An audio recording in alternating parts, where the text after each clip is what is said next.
All right, welcome everyone. It's a off-season aftershock, a U.S. men's national team aftershock, pre-World Cup aftershock, whatever you want to call it. But I'm excited to get a chance to talk to my man again, Tutul Rahman. Tutul, you did me a solid last year. We really enjoyed having you on the show in the preseason. And you and I got to hang out a little bit after the first game of the season against the Red Bulls. And then, frankly, we haven't really had a chance to catch up since then. How's everything been? First full season as the vice president of marketing for the San Jose Earthquakes. How are things? Good, good. Thanks for having me on again. And I agree, it's been too long, Jamin. Yeah, first season for me in the books, and now we're busy in the off season planning for 2023, and a lot of big things planned coming that way. And yeah, it's been a whirlwind. A lot of it, my first year in sports, first year in San Jose, and learning how soccer works here and the community here has been really enlightening and fulfilling. I think towards the end of the year, I started getting the hang of everything, and now I got a good base going and good base of understanding and seeing what has worked and hasn't worked to try some big things in 2023. That's exciting because you have a new coach coming in, Lucha Gonzalez. You and I were just catching up a little bit before the show because you have the opportunity to work with a coach who is so equally fluent in both Spanish and English. Matias Almeida obviously was a big draw for the Spanish community, but we really haven't seen a coach like that's this fluent in both languages. It seems like that's got to be a marketing VP's dream in a city like San Jose, where so much is Spanish market and English market. Yeah, I mean, he's like, yeah, his approach and what I know we were talking a little bit, but one of my favorite moments of the press conference when he was announced was he was asked a question in Spanish and he answered fluently in Spanish, and then he paused and he looked over at the room and then he repeated his answer in English for everyone else.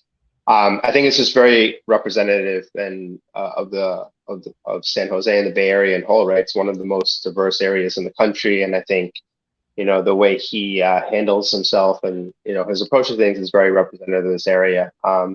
I think from a marketing standpoint, obviously it's super helpful, right? To be able to, we have to be able to communicate both to English-speaking audiences and Spanish-speaking audiences. And yeah, we're really excited to have him on board. I know we're here to talk a little bit about USMNT, which obviously he has an active role in playing in. But Right.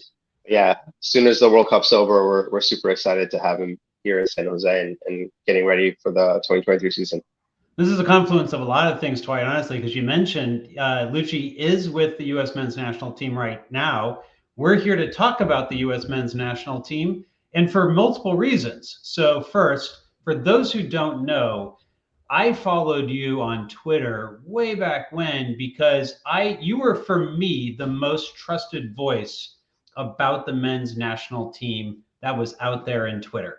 Like if I was like, who am I going to do a US men's national team show with? The first person on my list is you. And not because you're the vice president of marketing for the Earthquakes, but because like you would be the guy that would come to my mind because I cared what you thought about the men's national team, and you and I've gotten into it, in online and even disagreed on a few things in the past. And but I've really respected your coverage, and I thought, like, man, who isn't this a great opportunity because you got the World Cup watch parties coming on.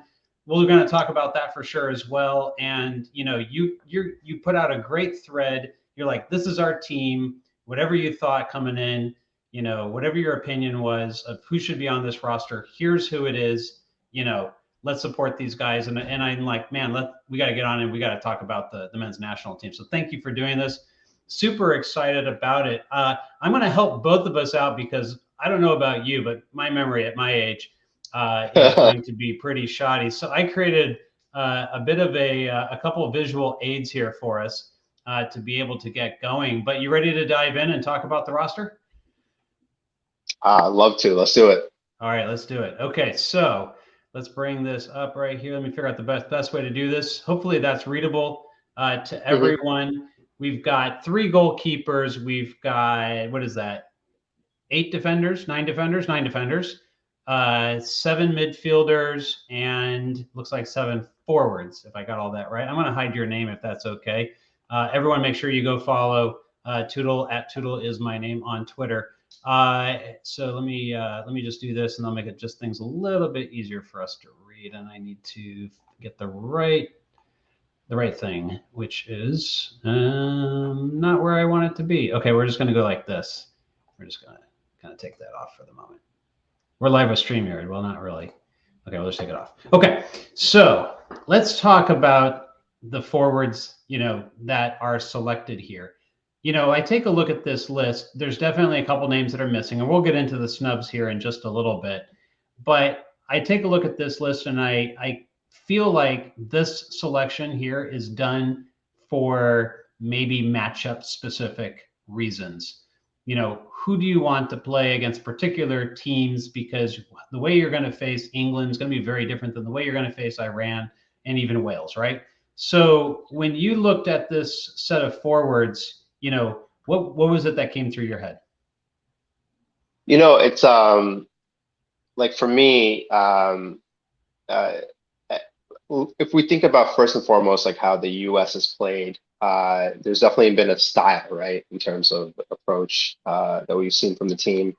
I think there's been a lot of value in terms of having forwards who can come back, connect, and connect with each other, right, and be kind of fluid in the attack.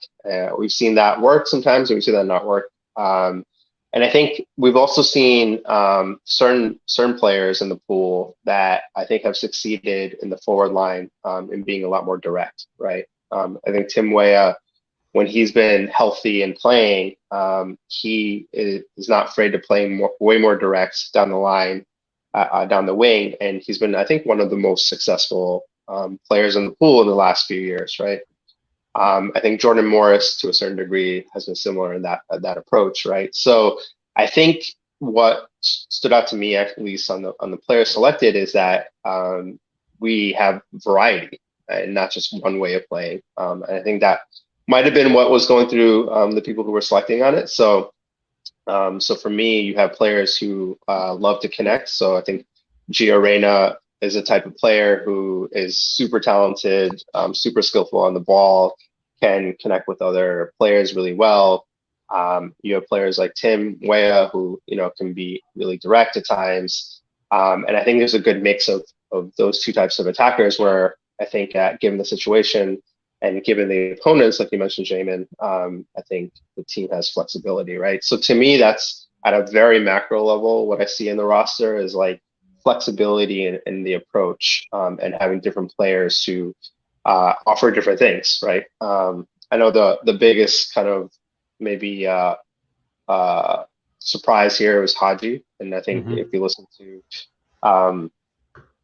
to the comments afterwards in the press conference, I think you can listen to, oh yeah, Haji one is very much in form. He's doing extremely well in Turkey. He also plays a little bit more differently than Jesus and even Josh Sargent. And to me, that can be a positive when you look at as a roster in totality, for sure.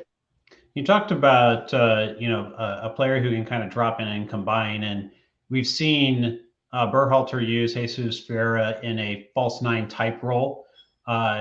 Do you think that out of this lineup, he is the odds-on starter to get more time? Or do you think that there's a chance here that Josh Sargent or Haji, given particularly, like you said, he's in form right now, scoring a lot of goals in Turkey, do you think that there's a chance that one of them could come into camp here and kind of, upset and take that number one striker spot?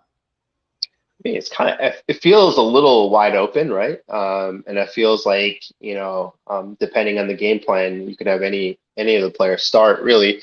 If I had to guess, I think, Jesus has had an incredible year in MLS. Obviously a huge amount of honors, MLS Best 11.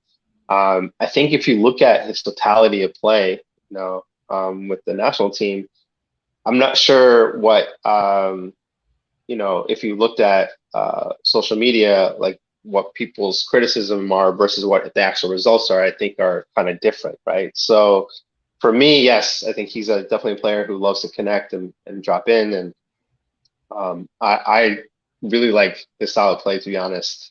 But in also, if your game plan is like, we might not be able to pull that off, or, equally important is like the other players in the attack. If you don't have someone else that's willing to stretch the lines and someone to kind of occupy the center backs and the back line to keep them honest, which you've definitely seen in the past, then you have different options, right? And you have, I think, someone like Haji who will want to do that. And I think, honestly, if anyone who's been following Josh in the last 3 months, he's been excellent at Norwich. He has, I think, the technical capability of doing both of those things. So, to be honest, I'm he not seems like he gives exactly you a little bit of Haji and a little bit of Ferreira if you want someone who can do a little bit of both. Yeah, and I think when he first came into the scene, he was like seen as a prospect and a player who can do all of that. And I think you're seeing him come into that promise, in the last few months. And it's also easy to forget like how young these players are, right? Like it's if I recall, I think Haji is in the same class or the U17 class as Pulisic was. So it's gotta be 23, 24. Jesus is early 20s. These are still developing players to a certain degree. And 3 months makes a huge difference in development sometimes. It's not always linear. And so I'm not exactly sure who's the odds-on favorite to start, in that first game. I can totally see a scenario where you might have different starters for each one of the games based upon the game plan too, right? And I'm not exactly sure that's a bad thing per se. I get the sense, just my sense, that who is here is not because they're necessarily the best players, but because there is a game plan for each of these games, and they've determined who the ideal player is for the type of game that they want to play in each of those situations. That's absolutely the way I think Greg Berhalter is approaching this right now. There's one player who I think gets a bit of more criticism out of this group than others, and it's interesting to me how things can change in the narrative so quickly with the U.S. men's national team, and that's Jordan Morris. Rewind 2 years, and you're tweeting constantly about the men's national team, so you're probably very aware of this. Nobody had more goals and assists combined in the U.S. men's national team 2 years ago than Jordan Morris. But a big injury, and then now fast forward and kind of a lackluster season, I would say, with the Sounders.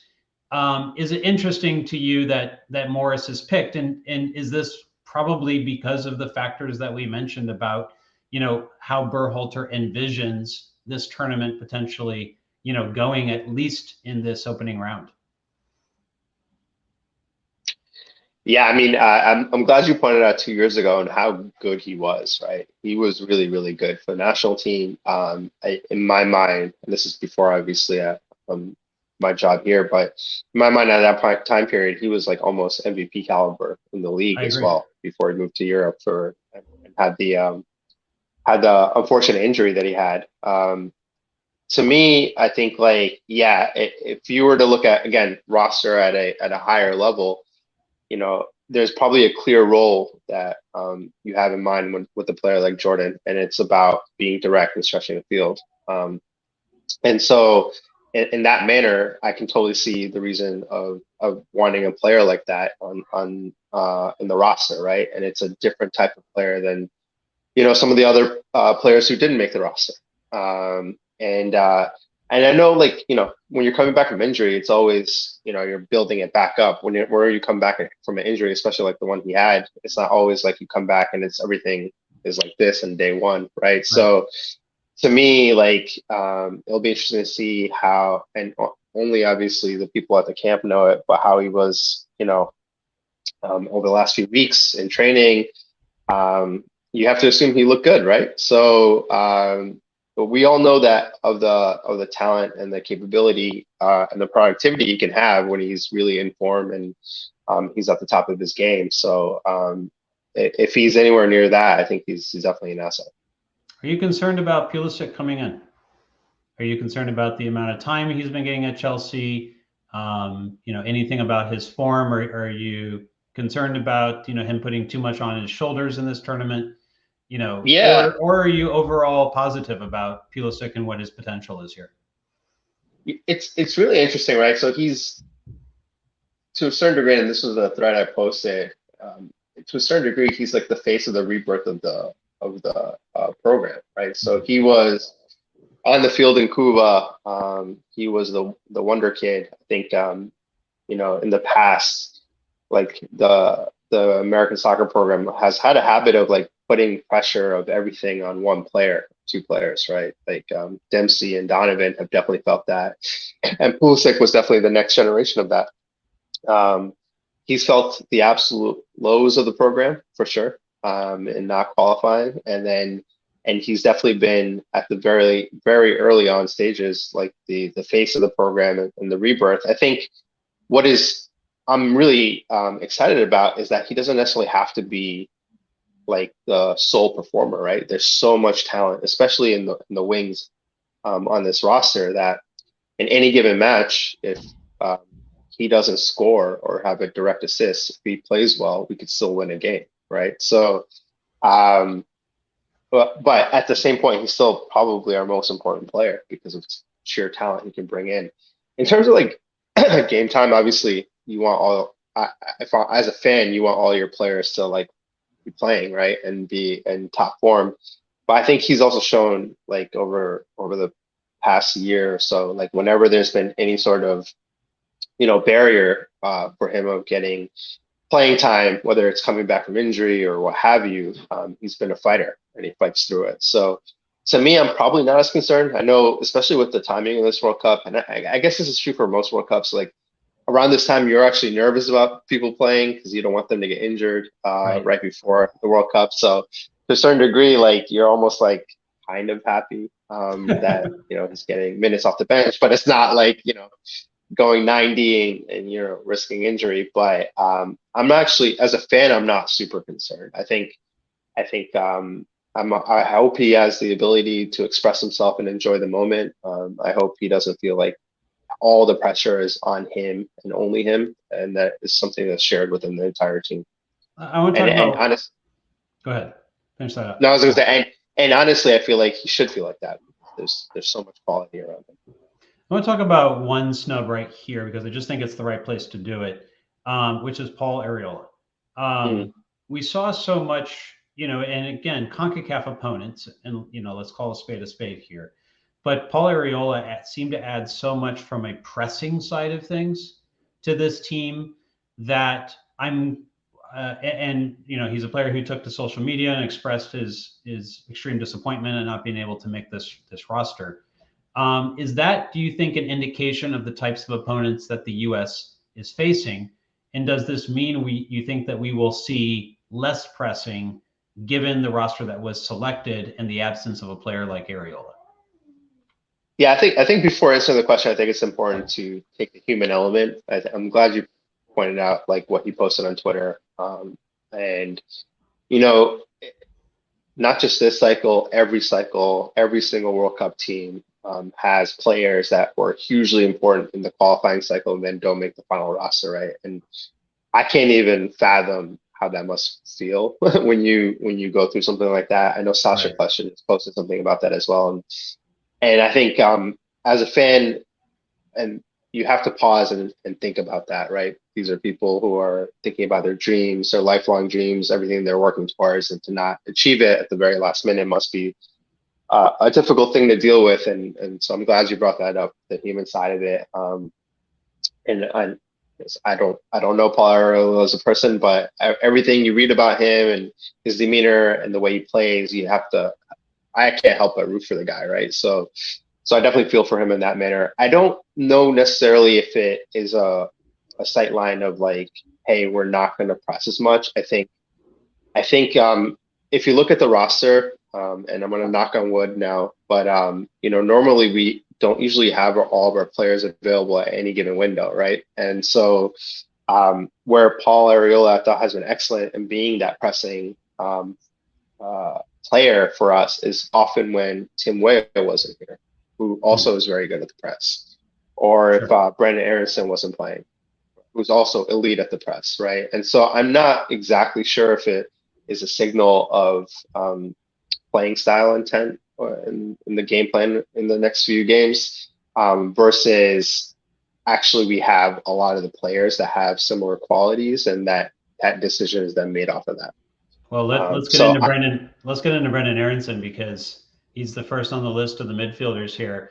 You know, between him and Miguel Almiron, I'm having so much fun watching the two of them in the Premier League this season. And yeah, you know, I like to watch Tyler Adams as well. But Leeds, despite their position in the table, they've won two straight and looking better now. But man, it's just been so much fun to see him just hound players who are not used to someone with that level of work rate in the Premier League who's just going to work that much harder than you. Can you get away with not having a Paul Areola because you got a Brendan Aronson who has the flexibility to both play at a winger if you needed him to, and has in World Cup qualifying, but you can put him in that kind of like 8-10 where he can kind of contribute to the press through the center of the pitch. yeah, I mean, I've been watching a lot of Leeds, and he's absolutely elite, right, at pressing and work rate. I think it's been really exciting to see him. You know, he was excellent at Salzburg, and you know, when he made his move to the Premier League, the question marks were around, you know, someone of his stature and actual, you know, size. How is he going to deal with like the physicality of the league? And I think he's shown that he not only has dealt with it, but has thrived in that scenario, right? So I feel like all the Leeds fans I know like his play, and you know, he's not a pleasant opponent to play against. And I would say, I think with a straight face, that he's probably world class at pressing, right? Complete motor, absolutely, it like goes after as soon as the ball is lost, trying to win it right back. I think watching Leeds, well, if you look at his direct stats, you know, he has, I think, one goal. I'm not sure if there's an assist, but he's often doing the actions that lead towards a shot or lead towards a goal. And so you definitely want those players on your side, right? So if he brings that level of form to the U.S. team and demonstrate that, I think we're in good shape. This team doesn't really have that true kind of creative 10.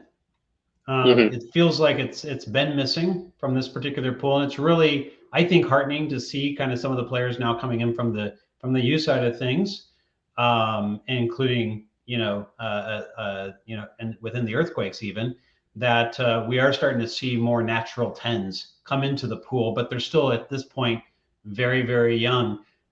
Yunus Musa, probably the player that gives the closest to that type of creativity in the middle of the pitch. Weston McKennie, what I really like about him is his ability to get on the end of the set pieces and just kind of like grind out, you know, recoveries and winning balls and being kind of a nuisance in the middle of the pitch.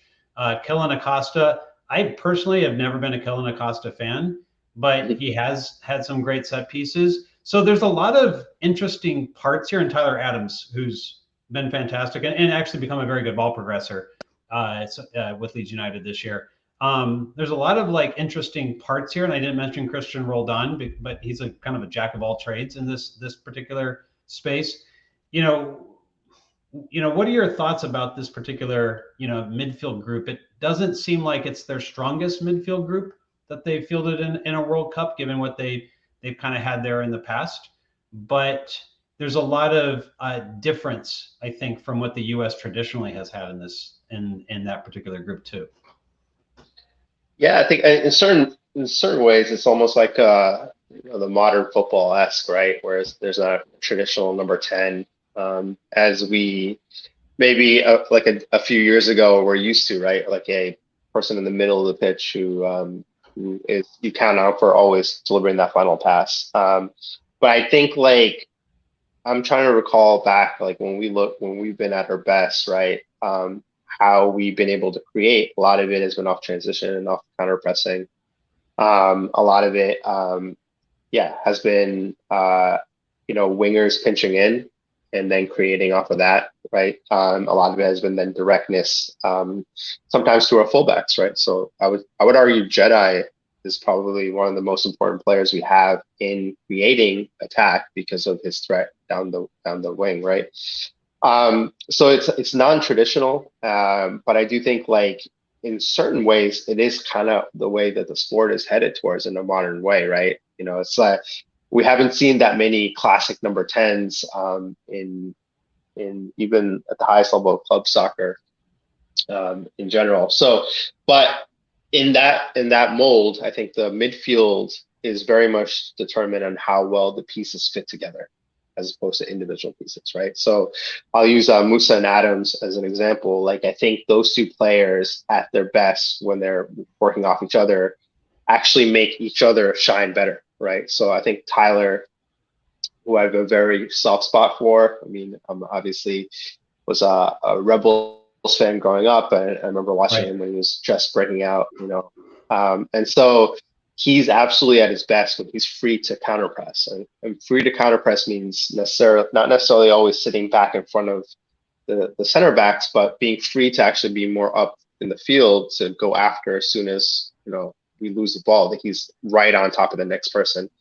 That's only possible if there's a partner, you know, who has defensive mind approach, who can stay back, but then is much more of a controller of the ball, right? And is not afraid to then pass it or progress it. In Leeds, I think the Mark Roca, Tyler Adams combination, you see it come and play, and I think that's like a Yunus Musa and Tyler Adams combination as well. And Yunus has been excellent in terms of ball progression, ball safety. When he's on the ball, he's been excellent, right? So I think that's where the key of our midfield is. It's not necessarily depending on one person to be like the shining star, but our pieces have to work together and then make each other better. And I know like the MMA midfield, as it's been called, right? We've seen that when those three are playing together, they often are making each other stronger. I think theoretically you can put a few other combinations in place that can do the same thing, but I think the midfield, the ceiling of how well this midfield does is how well they play together and bring each other's strengths out and hide each other's weaknesses. Yeah, in some ways, I almost feel like, you know, Aronson is going to make that a difficult decision, because I could definitely see him getting some time, particularly against the opponent, and particularly depending upon this pressing scheme that you would want to use and the counter pressing. And like you said, playing in transition, where he's actually been very dangerous, you know, with Leeds as well. And like I said, he's been a lot of fun to watch for me. Weston McKennie, it seems like every single time Juventus is scoring a set piece goal, it's coming off of his head. I'm not a guy, given my my research and where goals come from, who really puts a lot of priority on set pieces. But I have to admit, in a World Cup situation, those set pieces can matter an awful lot. He's almost elite in getting on the end of corners, and he's shown it, you know, whether it was in Gold Cup, you know, whether it's been in World Cup qualifying, you know, it's always Weston McKennie who seems to be getting on the end of a set piece. And combining him with Kellen Acosta, you know, they've been fairly successful together as a duo. You know, what form-wise, Weston's been a bit up and down. Like, you know, where do you kind of feel he's at right now in terms of his, you know, preparedness? He was at earlier in World Cup qualifying, he was the number 2 pretty much in this team to Christian Pulisic. If you say like who's the next guy up, you know, to kind of like lead this bunch, it was Weston McKennie, and then he had that game that he had to sit out. Right. You know, where do you think he is at right now?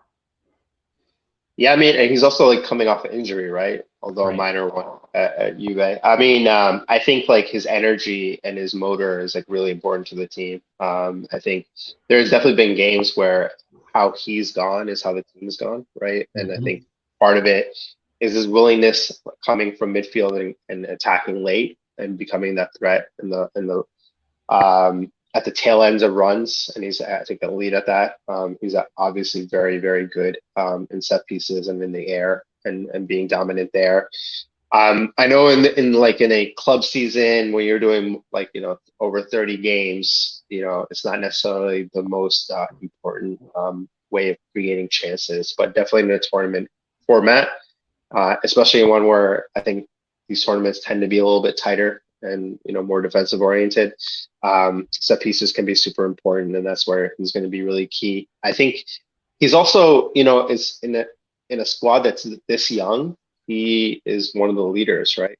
And one of the faces. So I think in terms of his form, you know, like his year at Juve has been definitely not every single game has been super consistent, but I think there's something to be said that like the manager of Juve obviously trusts him a lot, right? And you know he's been getting a lot of consistent playing time when he's been available, and I think it says you know how important that is. He also I think has flexibility to play different types of roles, right? So like I think at Juve they sometimes put him off to the wide midfield. You know he can be the attacking midfielder. He can be an eight. But I think on this team, you know, whenever if we come back and think about like when our team has looked at our best in the last 2 years, like they usually correlate to when Weston looks at his best, right? And so to me, I think he's a hugely important player, and again, hopefully the way he plays goes in sync with often with the other players around him, especially like Adams and Musa. So my hope is, you know, like his recovery from injury is really quick. And then if he's not ready to go 90 in game one, then I think you pointed out Brendan is a great option. And interestingly enough, he's listed as a midfielder, not necessarily an attacker in the roster drop, right? So that might be what's been in the thought. And he's looked great in that role for Leeds, in that quasi role, being in the middle while being in the kind of the attacking half of it. So so yeah, it's super interesting. I think like when you think about you know who's in your front six, there's a lot of talent, and there's going to be someone or one or two players who are super talented who are not starting. And again, I think that's probably to our benefit. You have then two really high quality players who are going to be coming off the bench and trying to change games. Defenders here. Let's get into this. And you know, I'm going to be writing about this in an article upcoming here. But the thing that stands out to me about what Greg Berhalter has kind of done with this team since taking over is, yes, he's trying to put in an attacking identity, but I think the some of that creativity, lack of creativity in the center of the pitch, you know, forces him to play a little bit differently than I think he would like to, or like he did with the Crew for sure. But from a defensive side, one of the things that he has definitely brought to this team is a defensive solidity that, man, I'm really excited about, you know, Lucci, you know, having picked up some of this from him and bringing that to the Earthquakes next season as well. Let's talk about this group of defenders because it's a really interesting bunch. And you mentioned already Anthony Robinson, potentially the most important player to this team. Well, his Fulham teammate, Tim Ream, a lot of people, you know, I think maybe even us included, were going like, why not Tim Ream? Like, why hasn't he really been around this? And then lo and behold, last second, Tim Ream, you know, in here as well. Did that surprise you, number one? And number two, you know, does having that pair of teammates in that can potentially play together on the back line, and we don't know if Ream is a likely starter here. It's probably more likely that he's not. But that has to be attractive to be able to have players who play together on a back line in club be able to be available to play together, you know, on the back line for your national team as well. Yeah. Well, I mean, I definitely again former Red Bulls player, so like I have a soft spot for Tim Ream. I think like let's just throw Aaron Long in there while we're at it. Yeah, same. Right? So like so for me, like I think what's really great, and there's a story of like perseverance and comebacks throughout this entire roster, and I think if you really think about it, the team in general, right? So Tim, I think also personifies that to a certain degree. I think his last cap was a year ago, if I'm not mistaken, in October. Wow. Right. And I think like if you think about, you know, last time we've seen him with the national team, there were questions about his mobility. I think everyone recognizes that he's very good with the ball on his feet. Then Fulham dropped to the championship, he had a really good season in the championship, and then they came up in the Premier League, and he, I think, Fulham as a team, as a club, has been one of the surprises of the season in terms of the quality. He's the captain of that team. He's the captain of the team. He has that partnership with Jedi on the left hand side, which is a positive. And I think when you look up at the makeup of center backs here, again, I think in the theme of flexibility, you want to have athletic players that can play, a high press, high line. You also want to have the ability to unlock teams that are playing on a lower block, and you want someone who can actually, be more attack minded with the ball on their feet. And I think Tim has really good feet, right? So to me, like when you look at the four center backs in play, CCB, Aaron Long, and Zimmerman are very, very athletic. Tim Ream is a different mold of a player, right? And so, and I think that it makes sense from a roster construction standpoint, right? So to me, that's one. Two, I think, Premier League is about as physical as a league can be, and he's shown really well in this season adapting to it. He has obviously that connection with Jedi down the left. He has, I think, experience with the team. Like, I know it's been a year since the cap, but he's played in tournaments with a lot of the team members here. So, and he's going to be a veteran presence on a really young team. So I think like a lot of that stuff makes sense. I think the surprise is, he hasn't been part of the setup in a year, right? But again, I think if you look at the totality of decisions, and I'll use Walker Zimmerman as an example. I think Walker, I forget, it might have been the very beginning of qualifying. He wasn't part of the original roster. There was, I think, an injury. He gets called up, and then in that same window, he starts a game, and then he's basically been, a starter ever since. So yeah, he hasn't been able to be removed since then, almost. Exactly. So I think it showcases that, like, that while decisions are made at that point of time, the door is always open if you showcase that you're playing really well, and that you're fitting a game plan. That the door is open, and the coaching staff has shown that they're willing to make decisions off of what their current data is, and not necessarily what happened 6 months ago. I think if you talked about, what is the best 11 for this team, there's a couple people who probably would be in the conversation that are unfortunately not available due to injury that were available throughout qualifying at the center back position, and that would be Miles Robinson and that would be Chris Richards. So at this point, do you feel that this defense takes a bit of a step back without them, or do you feel that the options available are, good enough to get the same type of results to be able to play, at the level that's needed in their absence? What's super interesting? I think it's like the point that you mentioned actually at the beginning when you were talking about defenders is like, if you look at the totality of the results of the national team in the last few years, the defense has been actually quite good, right? Mm-hmm. And it's actually top tier in CONCACAF qualifying. Definitely. And so to me, again, it's like if I had to, like, when you look at individual pieces and you say, all right, our attacking talent and the clubs that they play at, and the transfer fees that they have gotten, you feel really good about it. And then, the defenders might not necessarily have that glitz and glamour with it. But if you look at the results of like how we performed, the defense has been really stable, and the offense is what has been. Our attack has been the one that's been good in some games and not so good in others. But so I think like I want to give the benefit of the doubt, right, to the game plan that's been put into place that has showcased, a pretty stable defense, right? Right. I think the key is, making sure everyone is set in the game plan and minimizing the one or two errors that can lead into really high quality chances, especially when you think about opponents that are going to be much more on the defensive counterattacking side, which we're all assuming, I think, Wales is going to be like, right? So you want to minimize those types of mistakes.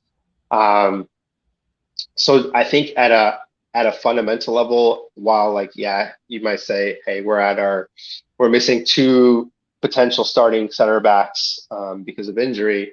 I think the benefit of the doubt, at least in my mind, has been earned on that. I think will probably be fairly stable on the defensive end. And I think hopefully the thought process is on making sure that we're creating high quality chances on the other side.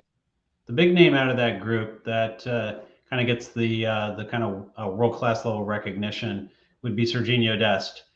Coming off of his time at Barcelona, which by itself put him into, in terms of the conversation at least, into kind of that stratosphere of he's at Barcelona, he's a true world class type player, but he hasn't been without his struggles, particularly on the defensive side of the ball. Now, kind of given his time at AC Milan, where that team, plays a very different style from Barcelona. They're much more defensively oriented, kind of a counter-pressing team that's going to play a bit higher up the pitch, but they stay defensively solid. Whatever they're going to do in the attack, they make sure that they don't create situations for counters in Serie A. Kind of where do you see Serginho right now as compared to the hype that was around Serginho coming into the cycle? I still sometimes pinch myself that Serginho picked the U.S. And I think for me, like when you watch him play, like the talent that's there is like, undeniable, right? And his ability to go forward is, in my opinion, can be elite at the world stage. He can be super flexible in terms of like the way he goes forward too, whether it's pinching in or actually going down the wing. And but he's also a young player, right? Again, we have to remember how young these guys are, and he's been, and with any young player, there's definitely going to be ups and downs. I think like I put trust in his ability any day, right? So I'm excited to see him start on the right hand side in the right back situation and play against the world's best players. I also know that he's been kind of dealing with some injuries, so hopefully, he's getting kind of back up to fitness there. But to me, like it's a super exciting talent, and I'm not that fazed by like maybe necessarily ups and downs of any particular game. I think on any given day he can be one of the best players on the pitch, right?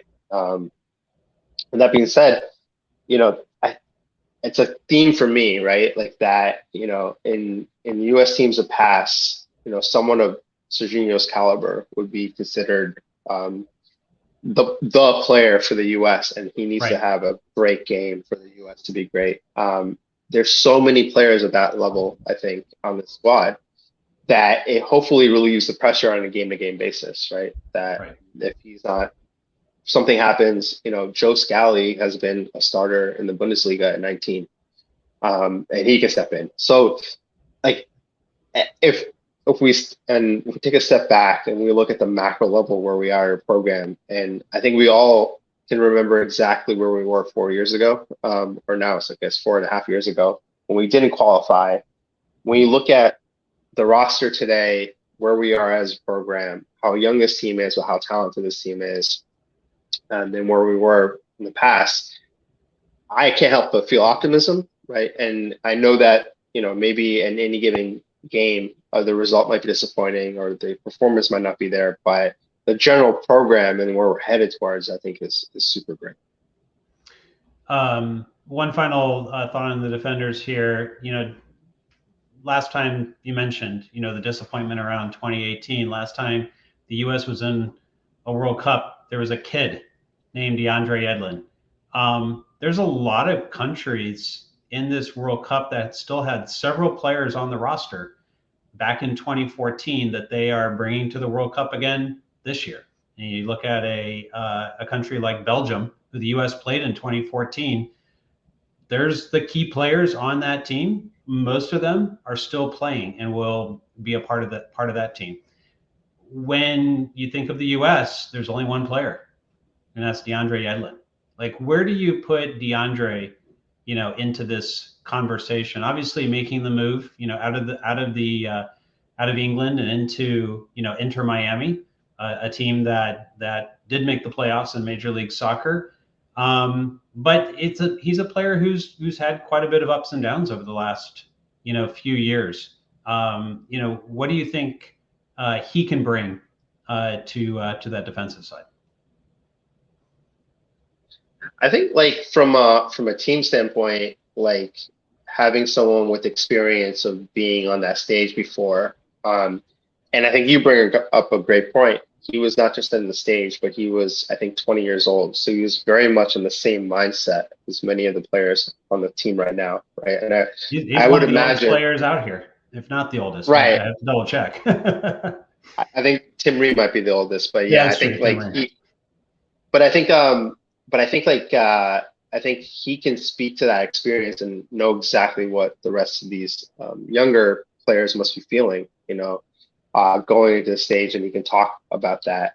I've never been at a high level team like this or anywhere near it, obviously, but I can only imagine that's a super positive element in a team environment. So I think it's a huge experience. I think he's been part of qualifying. He showcased that like he can definitely step in and play the part.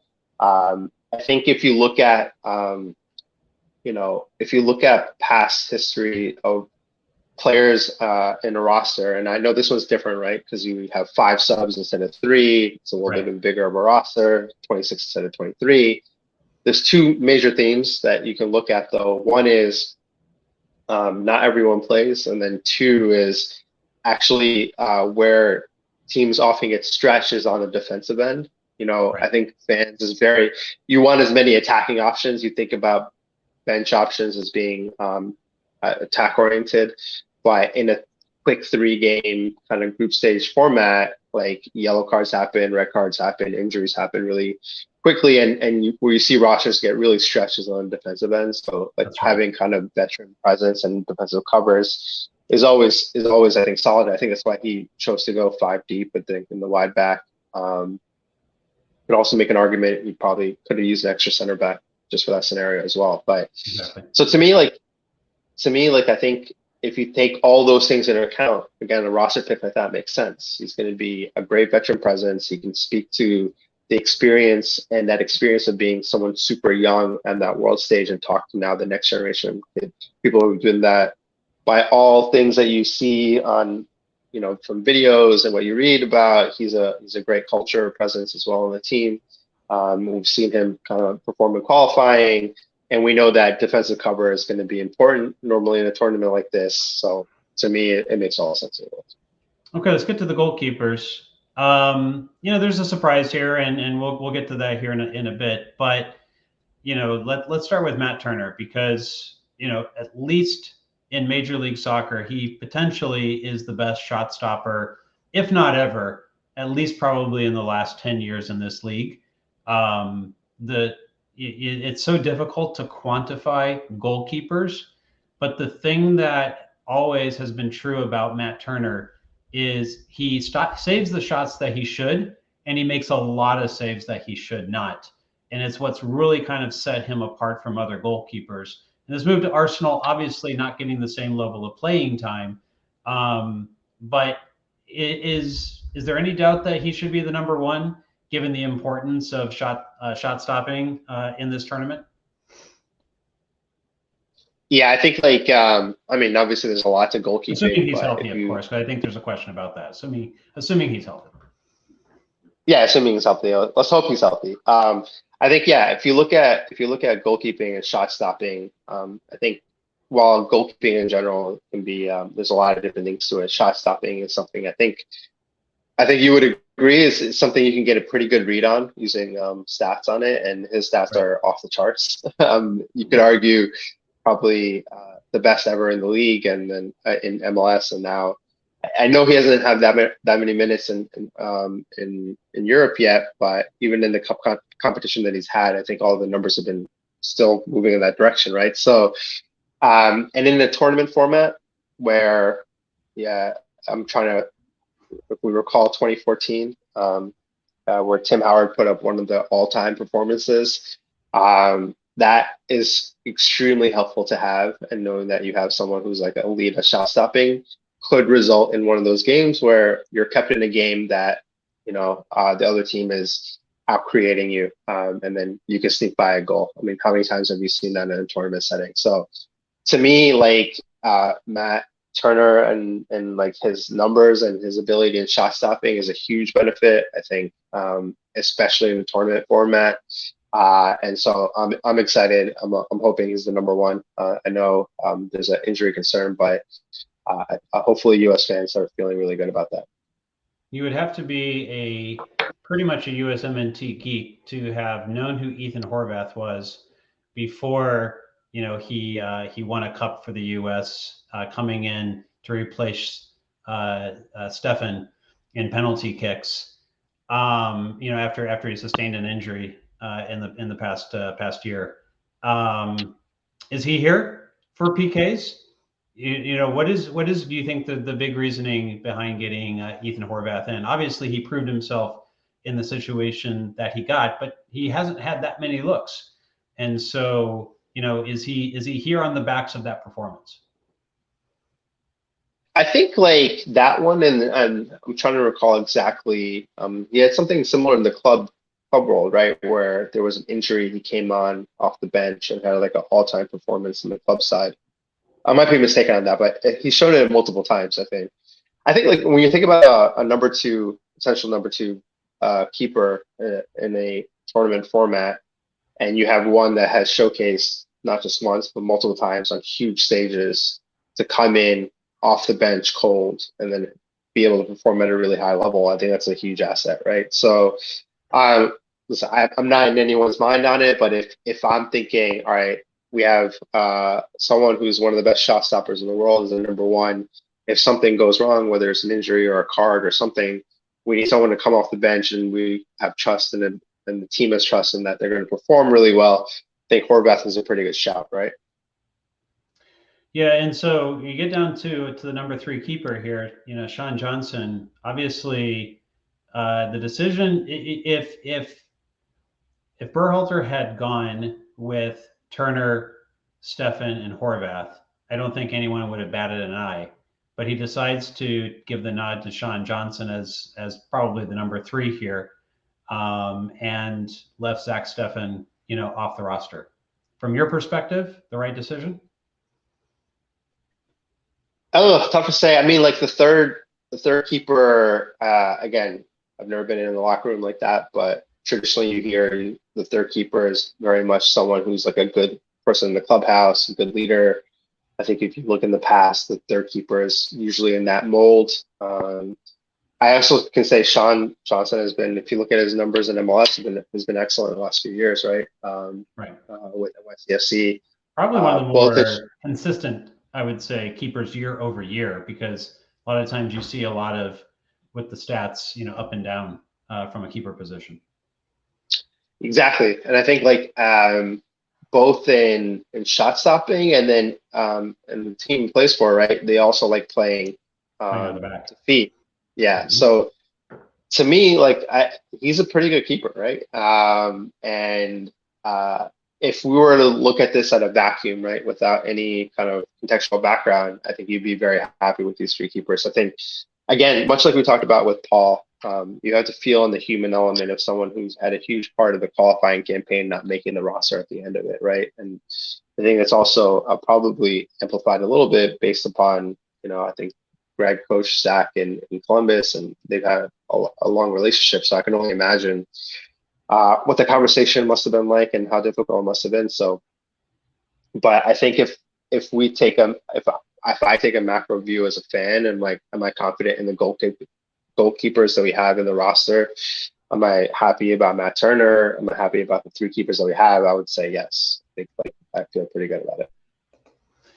Well, let's take a look. So this is the kind of the projected, lineup. I think Matt Doyle put this together on MLSsoccer.com. So we've got the roster on the left. We've got snubs on the right. What is it about the striker position? Why is it that there's just so much dichotomy of opinion when it pertains to strikers and people left off here? I think most of the noise has really been around PFOC, a little bit less around Pepe. I think a lot of the MLS people really wanted to see Victor Vasquez get a shot. Those of us here in the Bay Area would have loved to see Jeremy Ebobisse actually get a look. But what are your thoughts at the striker position? Is it the right set from your perspective? It's funny as I look at this and you see the players who didn't make it.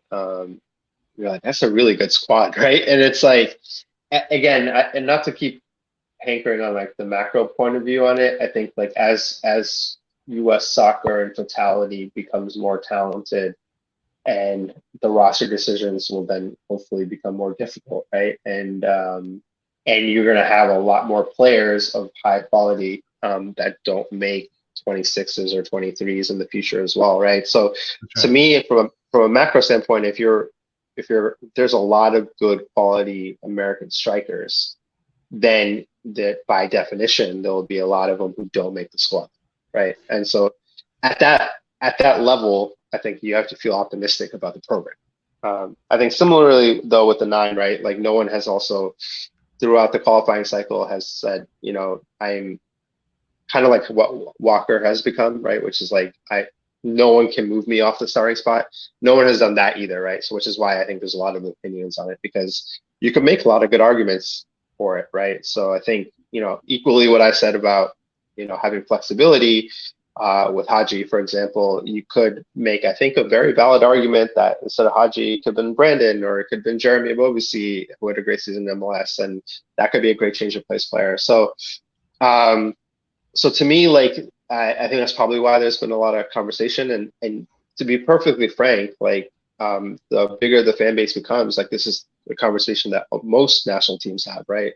I'm assuming I'm not privy to the Brazilian kind of fan base, but I'm sure when they announced it, there was definitely conversation on Bobby Firmino not making it.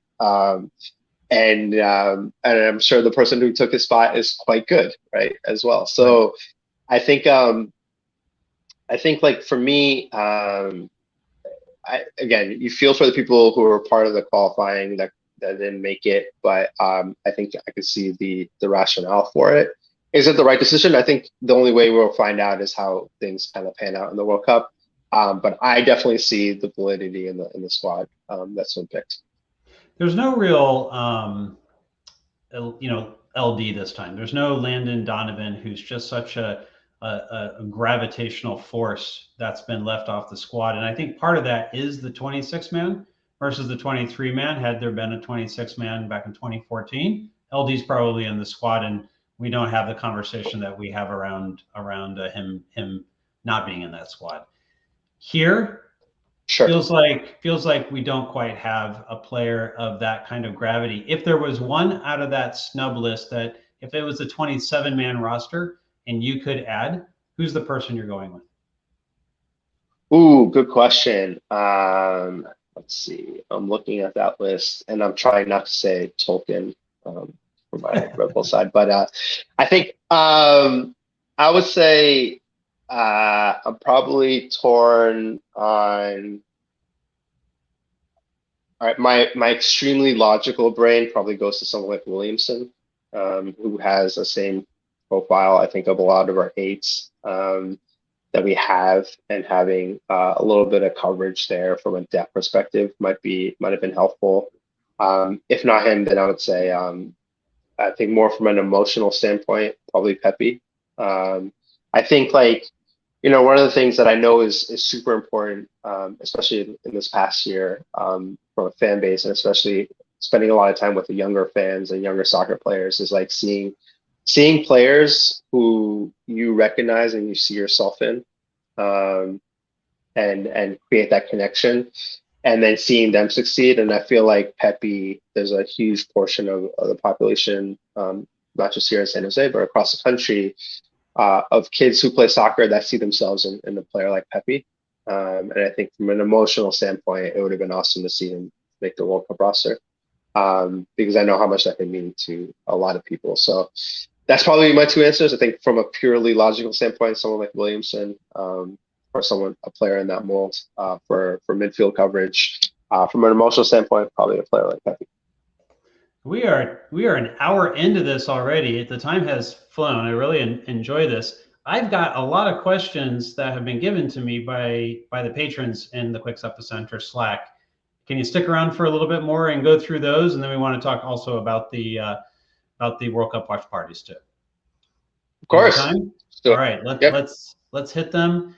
So let me go and pull those up. Thank you to everyone who in the Slack who gave us questions for tonight. Really appreciate the effort. We got quite a few. Okay, so I'm going to skip ones that are a little bit more Quakes oriented. We can maybe come back to them here in just a second. Do you think that Berhalter will vary tactics against the group's opponents compared to how he did against CONCACAF? And do you think that the roster helps or hurts, his approach?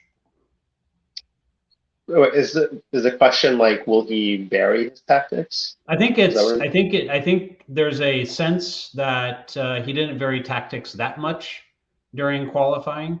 Do you think we see more variety of tactics given, vastly different opponents here in the group stage?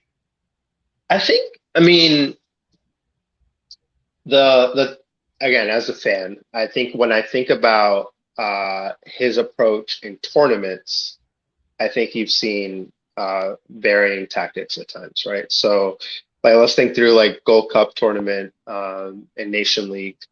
As those tournaments have progressed, I think you've seen sometimes very practical changes. And trying to think, like, I want to say the key changes in my mind I can think of was like that first Mexico game where we're trying to play out of the back, regardless of like what the pressure was, and I think we ended up losing that game 3-0 in a friendly. And then fast forward a year later, and that first kind of trophy win that we had, and that was a game where it was really much about scrap and winning duels and finding transition moments.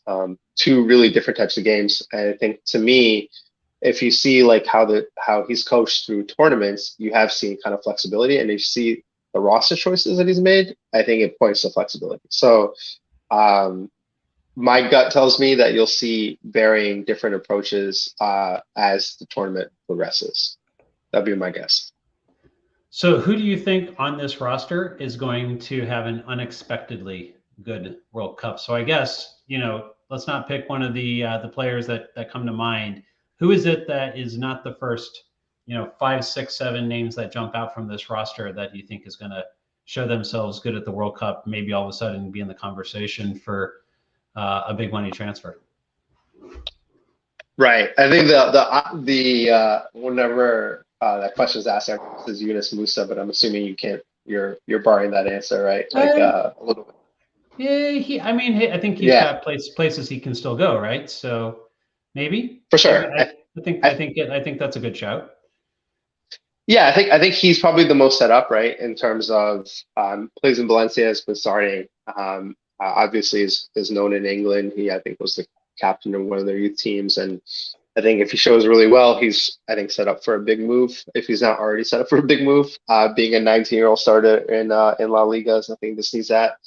If you go after that, I'm trying to think, kind of going down the list of players who can turn heads. I think one of our strikers probably, right? Like, if any of them get hot in this tournament, if Jesus Ferreira gets hot and scores goals, Josh Sargent, although he's having a great season in the championship, I think, some people might remember, last season where he struggled a bit. But if he gets hot, all of a sudden he can be almost a defensive winger, more than a 9, right?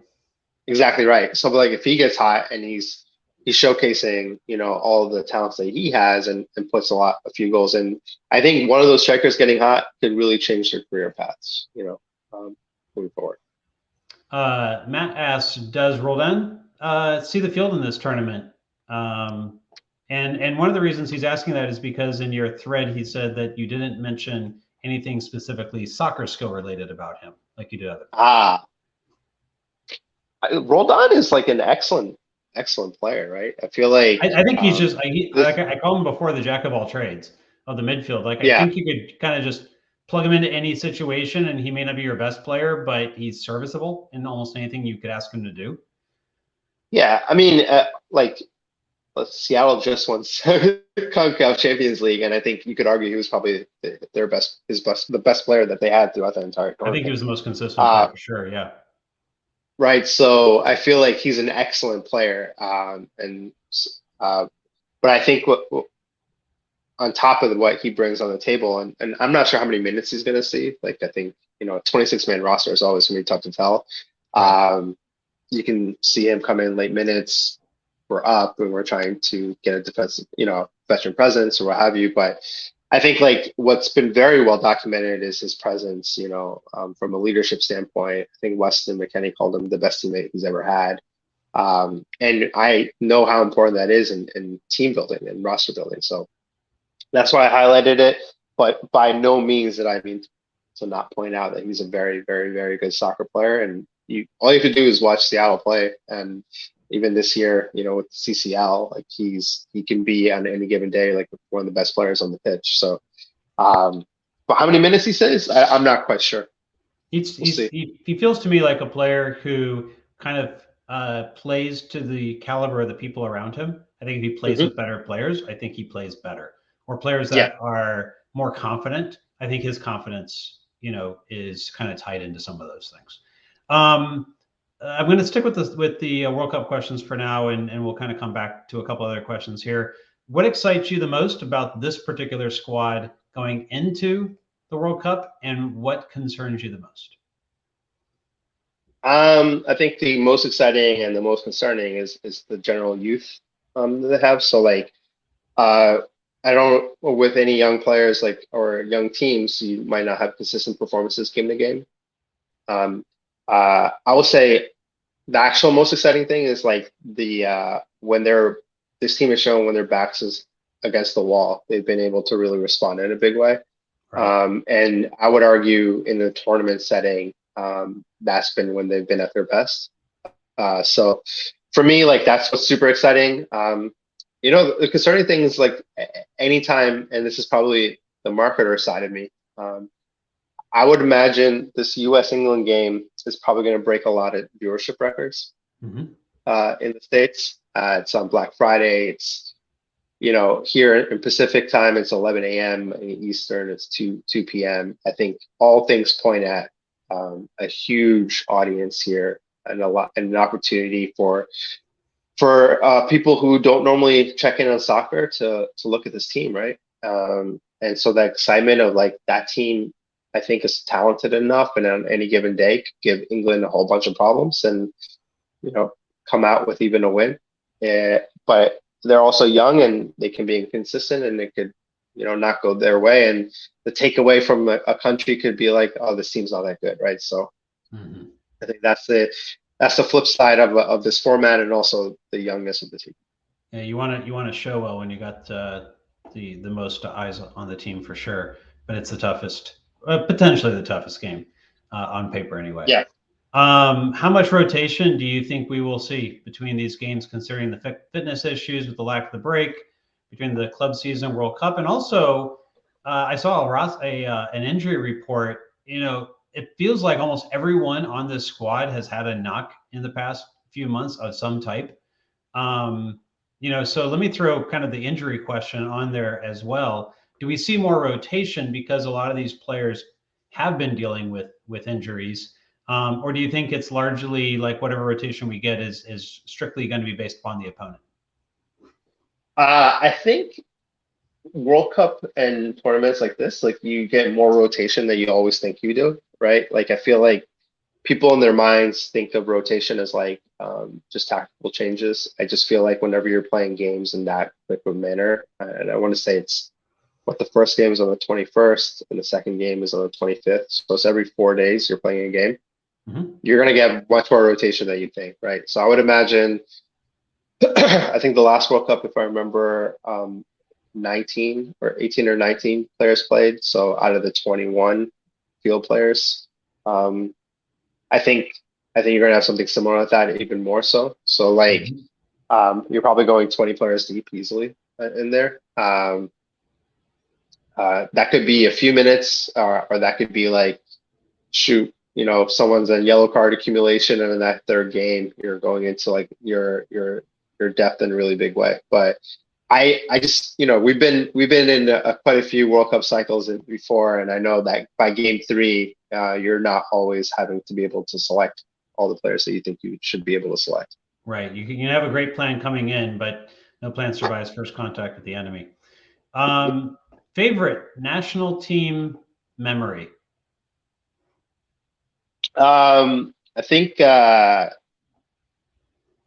everyone probably knows exactly where they were when Donovan scored the Algeria goal, right? Like, Right.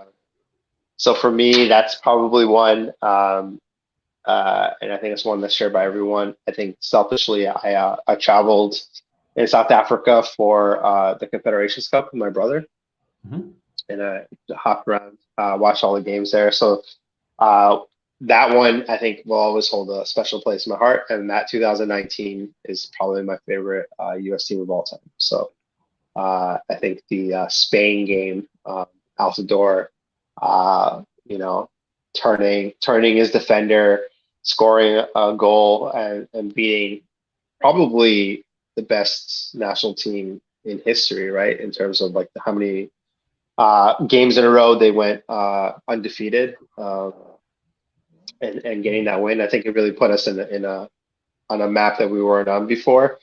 And it was, in my opinion, probably three of the best five attackers that we've ever had in the U.S. in Donovan, Dempsey, and Altidore, playing together at their best. So I think those two are probably tops. A Quakes and national team question here. Benji Kikanovic, what do you see him more likely suiting up for in the future? The U.S. men's national team or the Bosnian? I'm not even going to say the second name. Team. Bosnia. I feel like selfishly, hopefully, the U.S. I like, watching him play. There's a lot to like, right? I think a lot of tenacity, a lot to like. Great work rate, ability to take players one-on-one. Yep. Again, someone who's like pretty young in his career in terms of like how many professional minutes on the field he's had, right? So a lot of upside potential. I think a lot to like. So I'm an unabashed US fan. I'm an unabashed Quakes fan. So I'm always going to answer. My hope is to see him play for the US. You think the true answer is like wherever his heart. There you go. That's the answer there.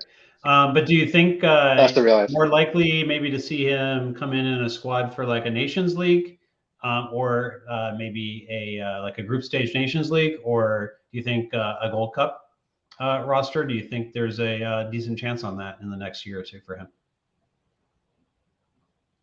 It'll be really interesting that first window, right? First window after the World Cup is in January. Is that right?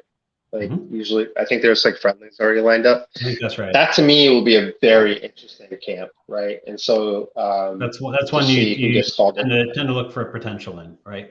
A lot of new faces and things like that. You're starting to look at the next cycle and potential coming in. Yeah. All right. Yeah. It's hard.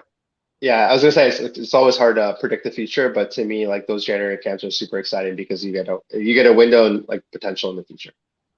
So I got a couple of questions here that are, I think, specifically related to the watch parties. So let's first talk about the watch parties. And this is always a big deal. I remember, I mean, you weren't here, but I was, and so we flipped places basically.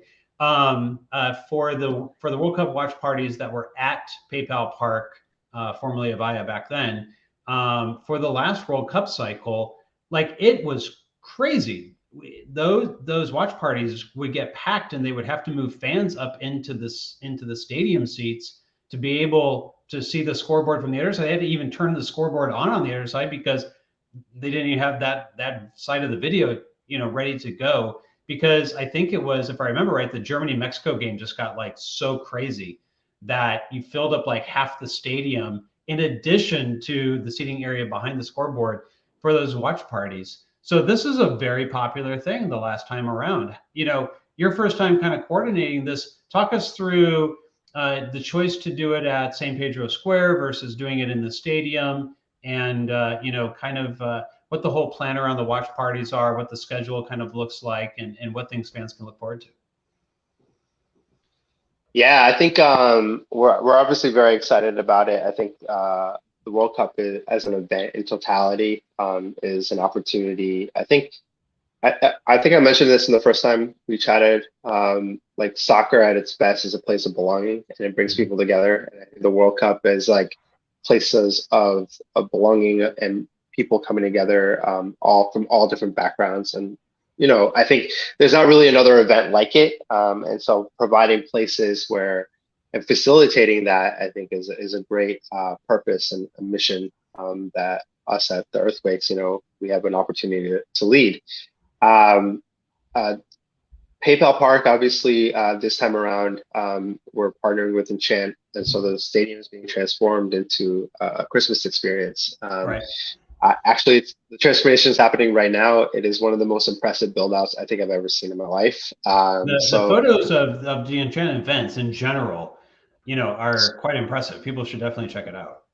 It's absolutely insane. So if you can check it out, definitely come check it out. But a lot of the areas that you mentioned, right, that the watch parties at the stadium have, like in the epicenter in the back, or all those are being kind of transformed into different things right now as we speak. So it came pretty obvious to us that we couldn't host it at least at the scale or have as much people as we want at the stadium. And then second one, the winter is obviously, it's a different time period, right? And so having the ability to bring it into, I think, into St. Pedro Square, into downtown San Jose. I know we're still, COVID is still here, but as people and the businesses are reopening up, I think there's an opportunity that we saw in partnering with business owners and saying, hey, like, why don't we partner with you to help bring the community together in a big way? But also it's important, I think, to be good business partners in downtown San Jose and our neighbors, right? So we went into quite a few different locations, and we settled on St. Pedro Square, I think, for quite a few reasons, such as walkability, and we have really two good partners that are hubs that we have. So in O'Flat's Irish Pub and O Wagon, both of them have agreed to open their stores and restaurants way earlier than they normally do. So O'Flat's every game after 7 a.m. and O Wagon, they're actually showing games as early as 5 a.m. So all the 5 a.m. games onwards will be on there. I think I was looking at it. So if you look at the entire tournament, we're showing 58 games. And I think if you compare that against, all the other kind of teams that have announced World Cup watch parties across the country, I feel like we're at the top in terms of the number of games that we're showing and in multiple locations in there. And I think the reason why we wanted to do that is it's super important to us that, again, we provide places where people can come together and meet. And then for Thanksgiving weekend, again, you have US England on that Black Friday. The day after that is Mexico, Argentina. The day after that, Spain, Germany. So all these things kind of aligned up, right, in that weekend. And so we're closing down the street right in front of St. Pedro Square in St. John, and holding a street festival with giant screens out there. And again, offering people a place to come, enjoy games together in good spirit. And then all the businesses will be open, and hopefully you can enjoy some food and drink as well. So, and so to me, it's a really important experience to be able to offer. And I think what San Jose and the greater Bay Area is about is a whole bunch of cultural diversity, people from all different heritages that'll be coming out and supporting their teams. And I think it'll be a great time. So one of the questions that we got was, will people be able to get the new Quakes beer at the Quakes downtown watch parties? Doesn't Wando have a beer now too? Wando does have a beer. Actually, we did, I think today we got that over the line, I think at Old Wagon. So we will be announcing something similar. It's the official. So some information potentially coming here. Yeah. And that'll be available there. And then for the 5 a.m. games, actually, for a lot of the days, for all the days, we'll be providing donuts for all the people who are coming up and early. So like if you want to come and watch a game before work, there'll be donuts, and then we've actually partnered with Stan's Donuts to make Quakes donuts. Oh wow! Just for this watch party. So you're gonna ship one to me in Tacoma, right? Yeah. Give me your address. We'll ship you a box. Little dry by the time they get here, but so wait, Yeah. are they gonna look like Quakes logos? The shield? It's Quakes colors, blue and black. Oh, blue and black. Got it. Okay. I was wondering if we're getting like shield looking donuts. I'm like, that'd be kind of fancy. All right. Yeah. I'll take. We're really excited about it. You can send some to me. I'll take them. For sure. One other question that came in was, are there any plans outside of San Jose that the club is working on related to the World Cup, or is everything going to be inside San Jose this time around? No, it's a great question. We actually are partnering with some of the watch parties that are happening in San Francisco as well. So if you go to our website on sjaearthquakes.com, and you'll see the World Cup hub. If you click on the schedule, especially I think for the Black Friday games that weekend, I think a few of the quarterfinals and the final, we're partnering with the watch parties that are happening in San Francisco. I think we're also finalizing one that potentially might be happening in Danville for the U.S. England game as well. So one of the things that we truly feel that we want to continue to drive is be able to showcase these experiences and partner with as many people as possible, and not just within San Jose. All right. Well, I think I got all the questions. I apologize to anyone if I missed one, but this has been amazing, and I knew this was going to be good, and you even beat my expectations, Tutul. There is a demand out there for post-game aftershocks for the national team games. I think you and I could probably do a pretty decent one here.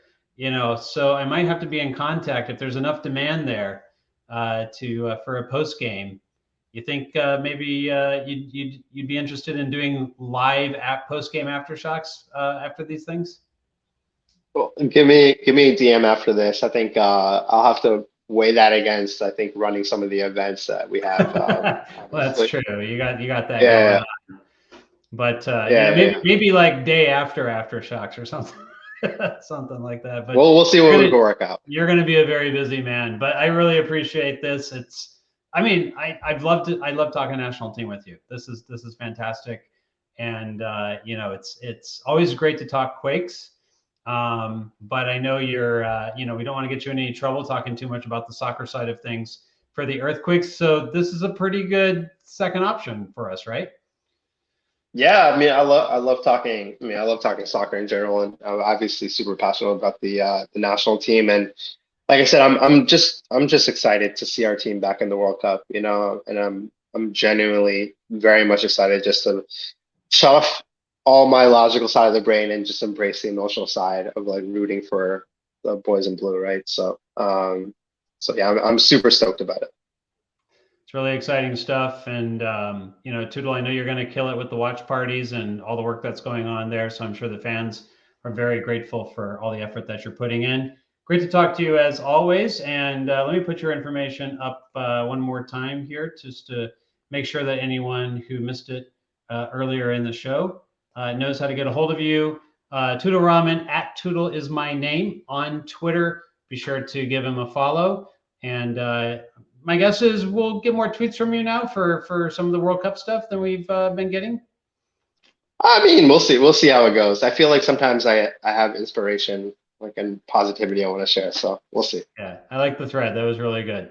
All right. Thanks again for doing this, Tutul. And we will talk to you again, hopefully during the World Cup, but for sure as we start to get closer to MLS season time.